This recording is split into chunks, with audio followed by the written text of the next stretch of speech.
啱啱去完檳城翻嚟呢個地方，飲飲食食都係一個好好嘅休息地方，天氣都好舒服嘅，咁但係咧都會比較熱少少啦。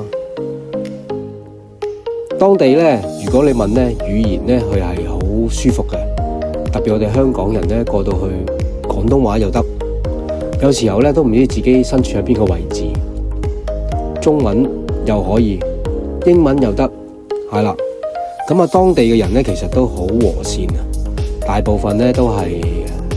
即係華人啦，咁啊，所以咧佢哋都識聽我哋嘅語言，咁所以咧飲飲食食咧都好接近嘅，佢亦都好平嘅消費，咁就即係都係好多選擇，咁所以咧就呢個旅程裏邊咧就去揀一啲舊式嘅地方啦，咁所以咧就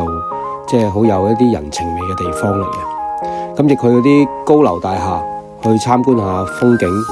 啊，商場就冇乜特別嘢好行嘅，咁但係咧即係呢個樓高咧就係最高噶啦，咁我哋就冇上呢個天台啊，咁反而咧去睇啲舊嘅嘢，係啦，佢嗰啲建築好有歷史文化遺產嘅感覺，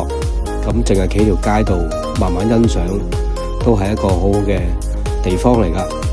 咁啊，啱啱咧仲有啲印度教嘅印度節啦咁樣，咁啊都人多嘅嚇，咁啊係一個好選擇。馬來西亞好中意，期望咧就再會去，咁啊希望咧就嚟緊咧就再繼續喺馬來西亞呢啲地方咧去探討下，特別啲細嘅地方嚇，再